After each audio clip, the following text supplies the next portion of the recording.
তারা বৈধভাবে ইউরোপে ঢুকে গেছে অলরেডি, তার মানে আপনি বৈধতা পেয়ে গেছেন, কিন্তু তারা জার্মানি আসার জন্য একদম ক্রেজি হয়ে গেছে। মানে তাদের ইন্টেনশনটা এরকম যে তারা যে কোনো একটা দেশে ঢুকে এখন ওইটাকে রুট হিসাবে ইউজ করে জার্মানি আসার চেষ্টা করতেছে। আসসালামু আলাইকুম ভিউয়ার্স, আপনাদের সবার অনেক প্রশ্ন, বিশেষ করে যারা অলরেডি ইউরোপিয়ান ইউনিয়নে ঢুকে গেছেন তাদের অনেকেই প্রশ্ন করেন যে জার্মানিতে কিভাবে বৈধ বা অবৈধভাবে ইউরোপিয়ান ইউনিয়ন থেকে আসতে পারবেন। তো তাদের ভিতরে একটা গ্রুপ আছে যারা খুবই ভয়ঙ্কর একটা সিদ্ধান্ত নিয়ে ফেলে, এবং তাদের সিদ্ধান্তটা এতটাই বাজে হয় যে তাদের লাইফটাকে একদম ডিজাস্টার করে দেবে। মানে আপনি টোটালি আপনার নিজের লাইফটাকে হেল্প করে ফেলবেন এবং সেই সাথে আপনার ফ্যামিলির লাইফটাকে হেল্প করে ফেলবেন, যেহেতু ফ্যামিলি আপনার উপরে ডিপেন্ডেন্ট। সো এই টাইপের মানে ইনকোয়ারি বলেন, এই টাইপসের ইমেল বলেন, এবং এই টাইপসের মানে মেসেজ, আমার মেসেঞ্জার মেসেজ বলেন, মানে প্রচুর মেসেজ আসতেছে বিশেষ করে রিসেন্টলি। সো এখন আপনাদেরকে আমি এই ভিডিওর মাধ্যমে ট্রু সিনারি, মানে রিয়েল সিনারিটা অথবা রিয়েল লাইফ সিনারিটা আমি তুলে দেবো। তো আপনাকে খুব সতর্কতার সহিত আমার কথাগুলো শুনতে হবে এবং সতর্কতার সহিত আপনার সিদ্ধান্তে আসতে হবে, কারণ একটা সিদ্ধান্ত আপনার লাইফটাকে মানে হেল্প করে দিতে পারে। তো এখানে মূল যে প্রবলেম, আমি যেমন গতকালের আগের দিন একজনের সাথে কথা হলো, সে লিথুনিয়াতে আসছে, তার আগের দিন রোমানিয়াতে কথা হলো, পোল্যান্ডে কথা হলো, মানে আমার এখানে নিয়মিতই কথা হচ্ছে। কিন্তু এদের ভিতরে বড় একটা গ্রুপ যারা এখন বৈধভাবে আসতেছে, যারা অবৈধভাবে আসতেছে না, কিন্তু তারা খুবই অস্থির। তাদের ভিতরে একটা শ্রেণী আছে যারা হলো খুবই অস্থির।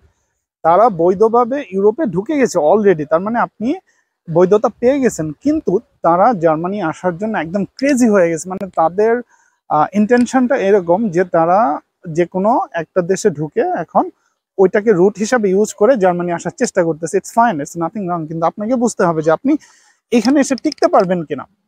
আপনি একটা জায়গায় বৈধ, তার মানে আপনি বৈধভাবে সবকিছু করতে পারতেছেন, ইচ অ্যান্ড এভরিথিং, কিন্তু আপনি সেটা ছেড়ে দিয়ে যখন অবৈধভাবে জার্মানিতে ঢুকে যাচ্ছেন, আপনি কতটা নিশ্চিত যে আপনি এখানে টিকতে পারবেন, কতটা নিশ্চিত যে এই দেশের সরকার আপনাকে বৈধতা দিবে। আর যদি সেই বৈধতা কখনো না দেওয়া হয়, সেই 3 বছর পরে, 3 বছর কেস চলার পরে, তারপরে আপনার লাইফটা কোথায় যাবে।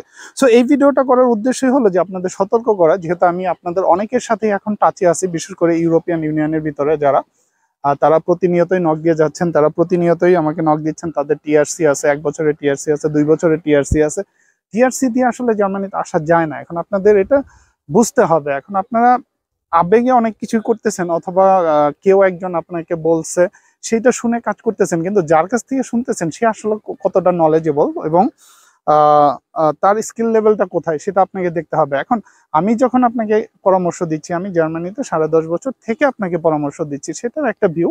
আর যে কোনোদিন জার্মানি আসেনি সে আপনাকে পরামর্শ দিচ্ছে। এখন কার পরামর্শ কখন আপনি নেবেন, কিভাবে নেবেন, কেন নেবেন, এটা আপনাকেই সিদ্ধান্ত নিতে হবে। সো আমার এই চ্যানেলের উদ্দেশ্য থাকে আপনাদের অথেন্টিক ইনফরমেশন দেওয়া এবং আপনাদেরকে মানে সতর্ক করা, যাতে আপনারা ভুল সিদ্ধান্তে না যান। সো এই জায়গাটাতেই এই ভিডিওটা করা। সো মূলত যদি আপনার অনেস্টলি প্ল্যান থাকে যে আপনি এখানে আসবেন, তাহলে আপনাকে ধৈর্য রাখতে হবে। যদি আপনার ওখানে টিআরসি থাকে, তাহলে আপনাকে ওয়েট করতে হবে পিআর পাওয়া পর্যন্ত।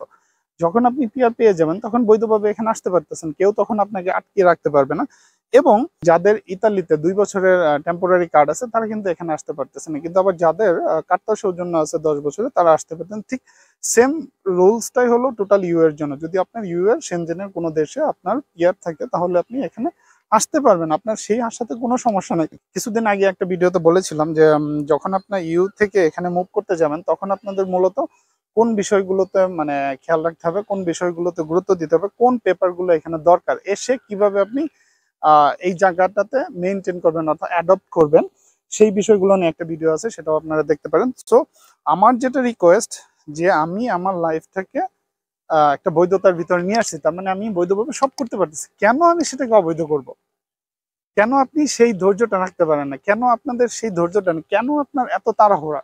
আপনি তো এসেছেন এখানে, ইউরোপের যে কোনো দেশে আসলে আপনার তো সুন্দর একটা ভালো একটা সলিড ইনকাম হচ্ছে, সেই ইনকামটা বন্ধ করে দিয়ে আপনারা অবৈধভাবে জার্মানিতে এসে কেস করতেছেন, মনে করতেছেন যে কেস করলেই কেসটা পজিটিভ হয়ে যাবে। এখন মোস্টলি নেগেটিভ হচ্ছে। সো এই নেগেটিভের ঝুঁকিটা আপনারা কেন নিচ্ছেন আমার বোধগম্য নয়। তবে আমার রিকোয়েস্ট থাকলো যে আপনারা এটা করার আগে জেনে বুঝে করবেন। প্রয়োজনে একজন লয়ারের সাথে কথা বলবেন এবং রাইট পার্সনের সাথে কথা বলবেন, কথা বলে মানে একদম সবকিছু জেনে বুঝে তারপরে করবেন। এখন যেটা করতেছেন সেটা হলো আবেগের বশে। ইভেন আমি অনেককেই দেখেছি যে যারা ইন করার 1 মাসের ভিতরে অবৈধ হয়ে যাচ্ছে। মানে তাদের 1 মাস পর্যন্ত ধৈর্য থাকতেছে না। সো এতটুকু ধৈর্য যদি আপনার না থাকে তাহলে আমি বলবো যে আপনার ইউরোপে আসার দরকার নাই। কারণ এখানে আসলে এখানে সেটেল হতে হলে আপনাকে একটু ধৈর্য রাখতেই হবে। কারণ দেখেন, আপনি যে টাকাটা খরচ করে এখানে আসতেছেন, আপনার ফ্যামিলি খুব স্ট্রেস থেকেই সেই টাকাগুলো দিচ্ছে, এমন না যে রিল্যাক্স মোডে টাকাটা দিচ্ছে। সো আমার রিকোয়েস্ট একটাই, সেটা হলো যে জেনে বুঝে আসুন। আর যদি কোনো কনফিউশন থাকে আমাদের কমেন্ট সেকশনে কমেন্ট করতে পারেন। আমরা অবশ্যই আমাদের যথাসাধ্য চেষ্টা করি আমাদের অডিয়েন্সদের সাপোর্ট দেওয়ার জন্য।